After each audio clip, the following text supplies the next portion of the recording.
How a single little flathead screw destroyed a research lab. By Manon Lysette. My presence is always overlooked, ignored, forgotten. I'm cast aside as being nothing but a lowly janitor.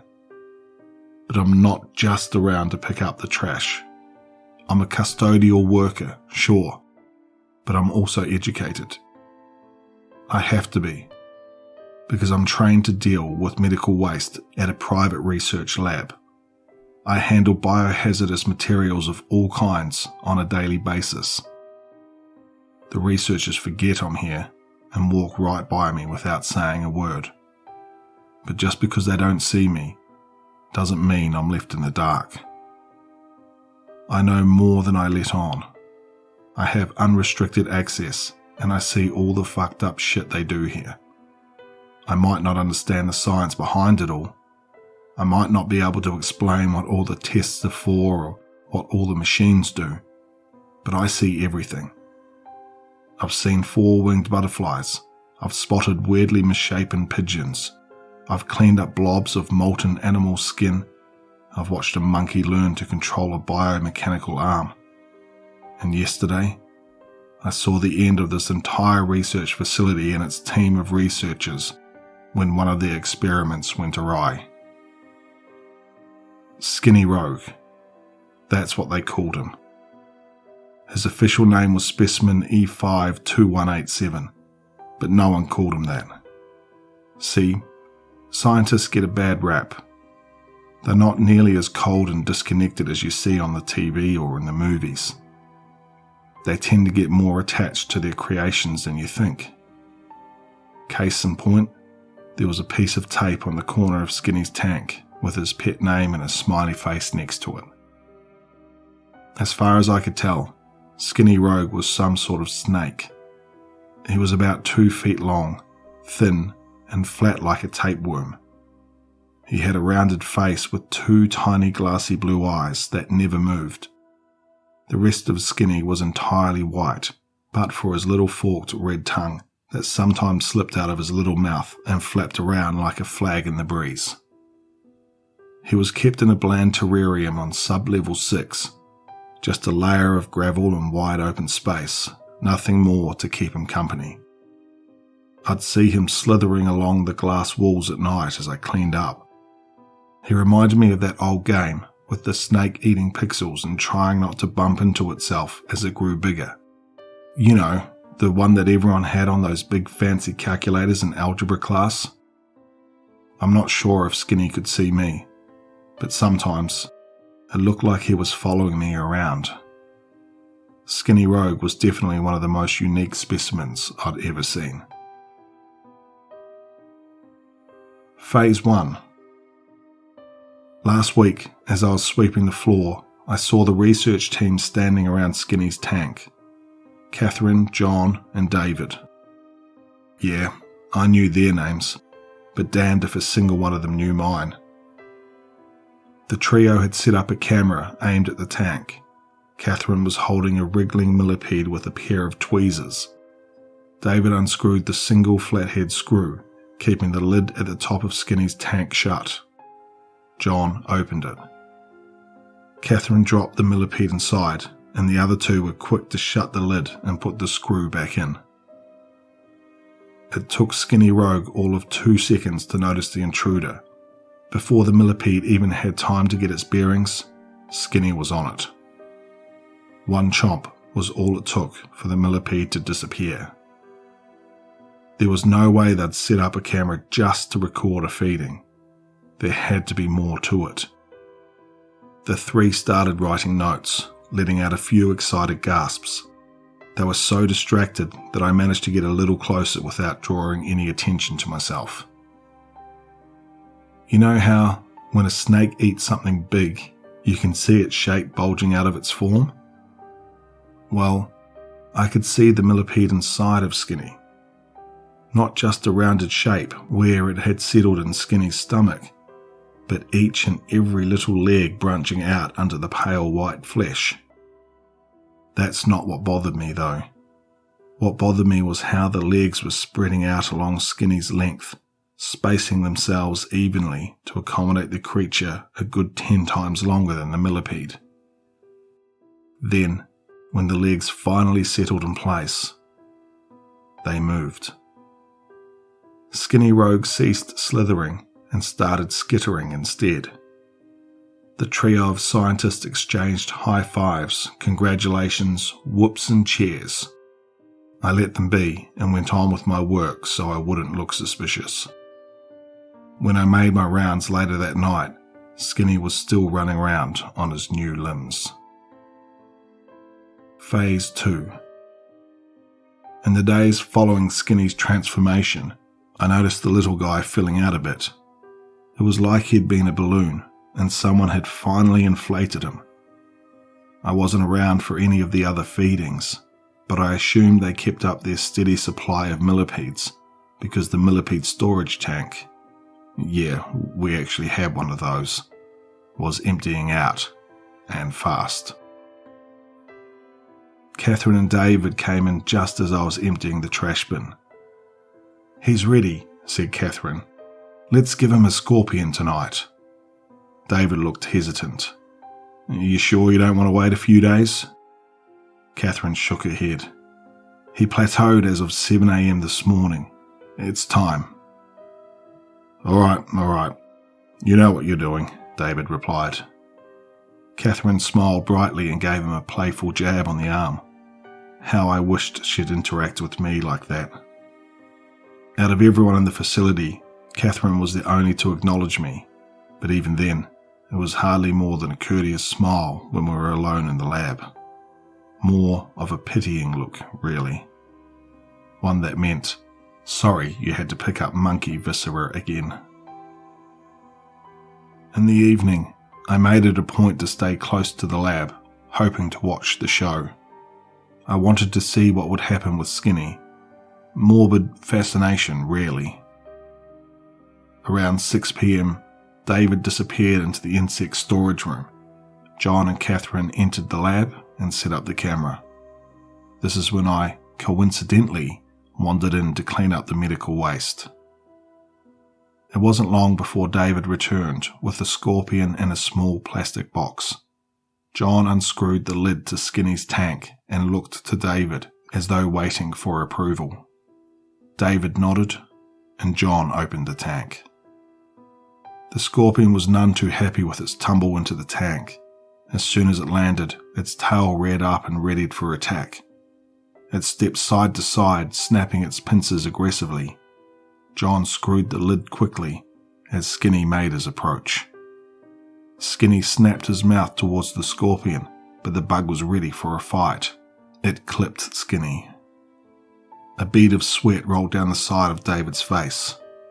"He's not ready for this," he whispered, hands reaching for the lid. Catherine stopped him. "Just wait." Skinny Rogue skittered around the scorpion, his little tongue flicking back and forth as though to mock his prey. John looked tense, and David was a nervous wreck. Out of the three, Catherine was the only one to remain calm as Skinny orbited around the insect. Once he formed a near-perfect circle, he violently snapped inwards and coiled around the scorpion from all sides. There was a crunching sound, followed by a gush. It happened so quickly that the scorpion hadn't even had time to react. Skinny scooped up the shattered remains in one gulp. The bulge in his stomach quickly flattened, but nothing happened. "It needs to be alive. Get another one. Smaller this time," Catherine said. I quickly looked away as David rushed past me. I pretended I hadn't been watching, but even if they looked right at me, I don't think they would have seen me. I was invisible. I resumed my work while David fetched another scorpion. Once he came back and they had their backs turned, I stopped and watched round 2. The scorpion went in. The lid was closed and screwed shut. Skinny Rogue unhinged his jaw and slurped the smaller scorpion down in one shot. Impressive. I could see the creature's outline in Skinny's body. Its tail seemed to dissect from the rest of it and extended its way down Skinny's tubular shape, like sausage meat being stuffed into a goat's intestines. The scorpion's tail became Skinny's tail. His small, weak scales thickened and hardened like an exoskeleton. Still white, but stronger. Skinny pitter-pattered around the terrarium, knocking the sharp tip of the tail against the glass as though testing it for weakness. John, David, and Catherine were elated. Phase 3. I wasn't able to be there 2 days ago when they performed the next experiment on Skinny. I had an important meeting to attend outside of work, but I was able to see the result in the morning. He'd grown 2 short arms and a pair of strong hind legs, which allowed him to run around, dig, and even move bits of gravel into a nest. A rat, I thought, as I examined his now plump midsection. Skinny Rogue wasn't so skinny anymore. His milky eyes, now larger and with slitted pupils, followed me as I circled around his terrarium. He scurried from one side to the next, scratching at the glass with his newly acquired paws. I figured he'd gotten too big to climb the glass pane anymore, but when I tapped on it curiously, he folded his mammal features and let the millipede legs connect with the glass. He easily climbed and circled around my finger, as though trying to crush it like he'd done with the larger scorpion. Thankfully, I was safe behind the glass. Skinny then tried to break it with the tip of his tail, but it wasn't strong enough to breach the glass. Before long, I went back to my cleaning rounds, anxious to finish and go home. Unfortunately, just as I was about to leave, my supervisor told me a monkey had died and I needed to clean up. I could tell by the look of his cage that it was going to take a while to sterilize. There were these odd, hair-like filaments sticking to every wall. I've been warned to avoid contact and incinerate them for safe measure. I was just about to slip into a hazmat suit when the main lights dimmed and were replaced by an alternating red and orange glow. The piercing shriek of alarms quickly followed suit. This was the first time I'd been at the facility during an emergency, and though I knew the evacuation protocol, the full sensory assault left me rattled and frozen. I had to get to the access tunnels. I knew that much. Those tunnels had been built for and used explicitly by us lowly custodians, so we wouldn't, and I quote, get in the way when carrying waste through the facility. The maze of corridors led to almost every part of the building. They were a sort of underground world for the lesser staff, not unlike a service elevator at the back of a fancy hotel. Something to keep us out of sight, even though we were already basically invisible anyways. I shook myself to my senses, swiping my keycard against the reader nearest to me, and slipped into the tunnels. I didn't know exactly what to expect as I ran through the unpainted cement halls and up the steep stairs leading to the first floor, but I didn't expect to hear the screams. Yeah, I was shocked by how they managed to penetrate the thick concrete walls. I was cut off from what was happening on the other side, but I could tell it was disastrous and gruesome. 1.5 feet of concrete, if I recall correctly. The screams managed to reverberate through 1.5 feet of concrete. I could only imagine the horrors that could make men and women scream loud enough to manage that. By the time I made it to the first floor and out of the access tunnels, I was out of breath and covered in sweat. I could barely see a glimmer of light through the frosted windows of the back exit. I pushed the bar handle, but the door was locked. In my panic to get out, I tried to ram into the doors, but they wouldn't budge. It took me a few moments to realize the emergency lights had gone from red and orange to just red. We were in full lockdown now. Nothing was getting in or out, not without a security access card. I cursed beneath my breath. Now, I was really starting to sweat. I retreated back into the access tunnels, pacing back and forth in panic. What was I supposed to do?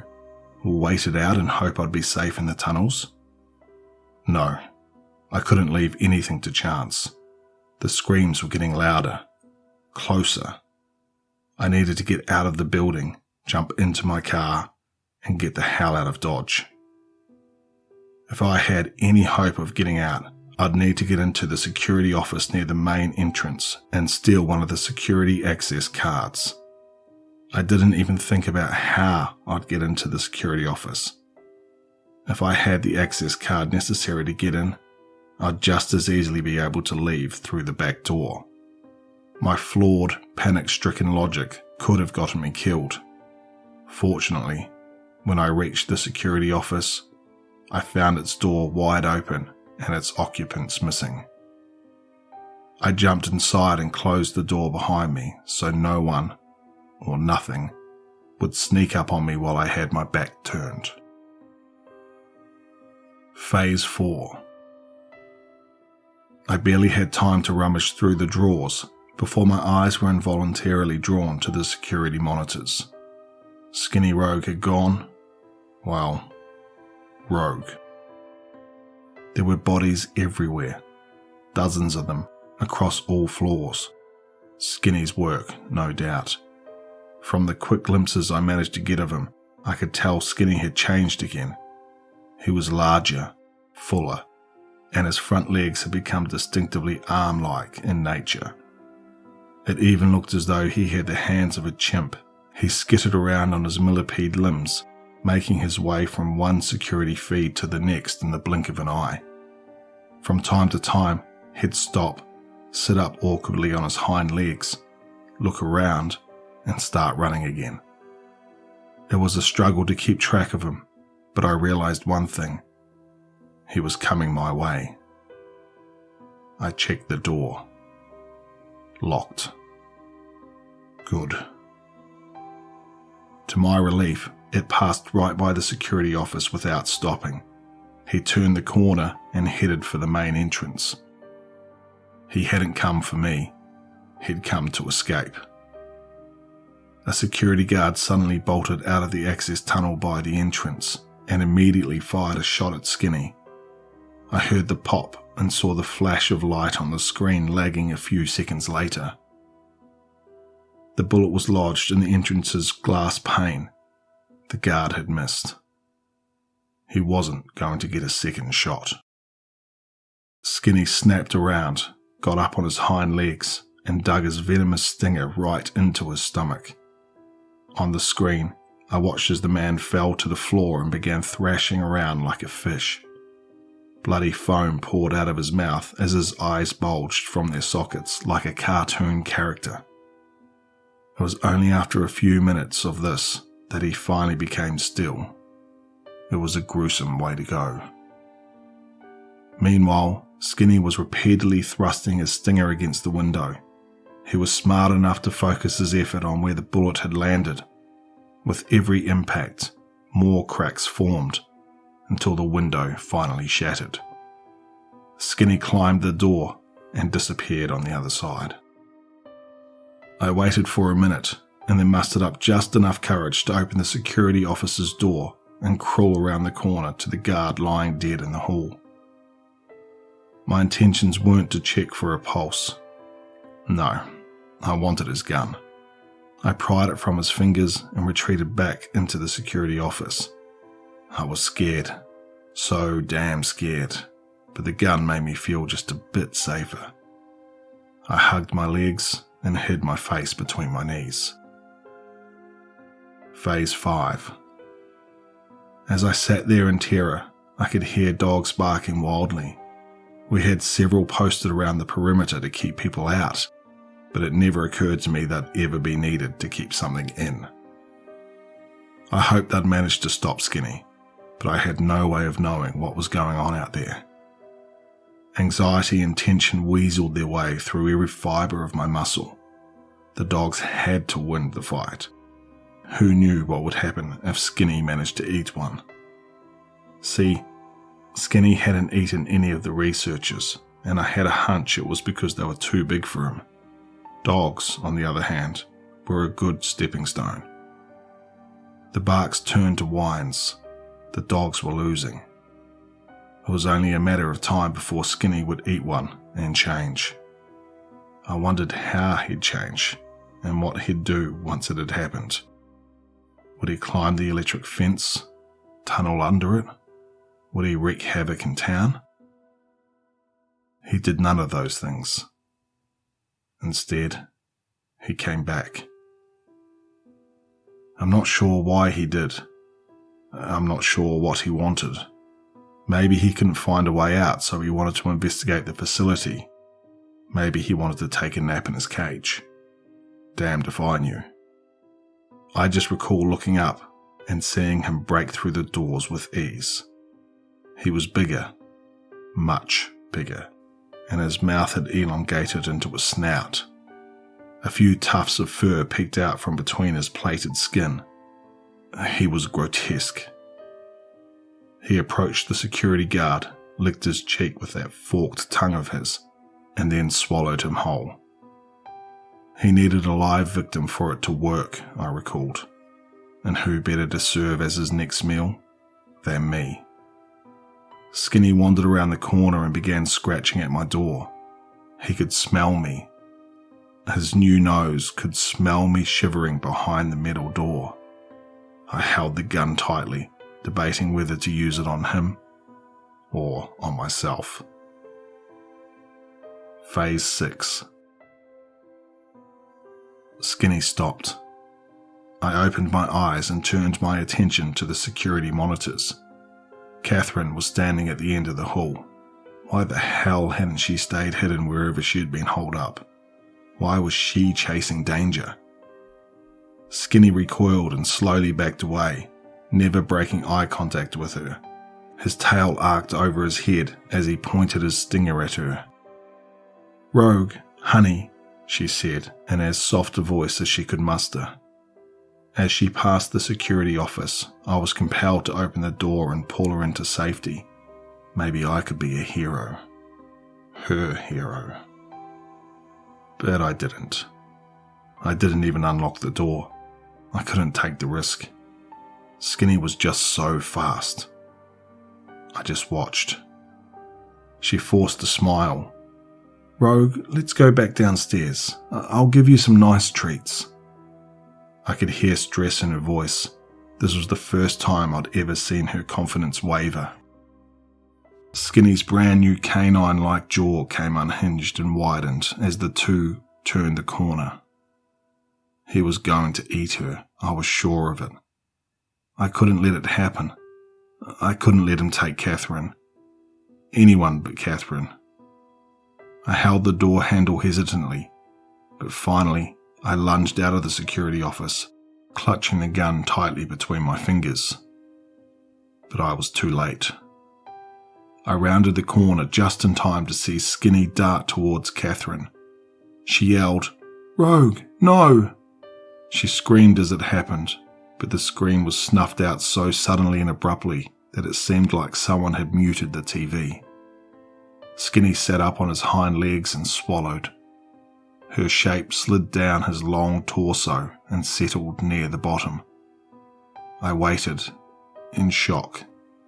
I was too late. Too freaking late. Skinny's body didn't seem to change. Even though he had eaten Catherine alive, nothing happened. The bulge in his stomach slowly disappeared, as though Catherine was dissolving. Maybe Skinny couldn't evolve any further? Then he turned towards me. His little blue serpentine eyes scanned me head to toe. His mouth spread wide open. His pointed fangs glistened like knives. Everything became blurry as tears welled up in my eyes. This was it. This was how I was going to die. He was going to eat me. Skinny suddenly let out a shriek, not of anger, but of fear. "Why?" he bellowed, in a voice that was neither distinctively male nor female. He looked itself over, a clear terror in his beady little eyes. "Why?" I didn't answer. I don't think I could have made a sound even if I wanted to. My mouth had gone dry, and my throat had tightened to the diameter of a straw. Skinny shrieked again, his longer legs buckling. His shorter, millipede limbs pushed him slowly towards me as I stood there, as still as a statue. I thought he was coming for me, but I couldn't get myself to budge or to look at anything but my own 2 feet. And then I felt his shadow on me. I closed my eyes tightly, terrified my final moments were going to be spent on the slip and slide to hell. But I was wrong. Skinny wasn't coming for me. Skinny's stinger nudged the gun towards him. He took it in his chimpanzee hands. I hadn't even realized I'd dropped it. No, he moaned. I looked up slowly, only to see Skinny lowering his head closer to his hands. He brought the barrel of the gun to his temple and fired. I heard a splat and a thunk as he fell dead. It was over. I was safe. I don't know what exactly Skinny took from Catherine. Maybe it was her soul, maybe it was her brain, or maybe something else entirely. I'll probably never know for sure. Whatever it was, I think it's the only reason I'm alive now, so I'm grateful to Catherine. When all was said and done, I did my job. I cleaned up. After all, that's what I'm paid for, right? The lab was a mess, and I was just a lowly janitor. I mean, like I said earlier, I'm trained to handle biohazardous materials and dispose of medical waste. I'm educated, but you couldn't tell that much by looking at my meagre salary. I wasn't too pleased when I realized recently that some high school janitors make about as much as I do, when all they have to deal with is graffiti and gum. So, when the representative of the lab we often competed against for grants approached me a few days ago and offered me $200,000 for a single little flathead screw, the screw to the lid of Skinny's tank, I accepted. And I don't regret it.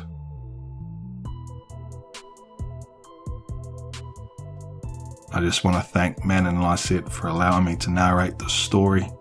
If you liked what you heard here, please show them some love.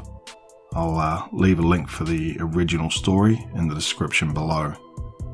If you're new here, please consider subscribing, and as always, stay tuned for one more nightmare.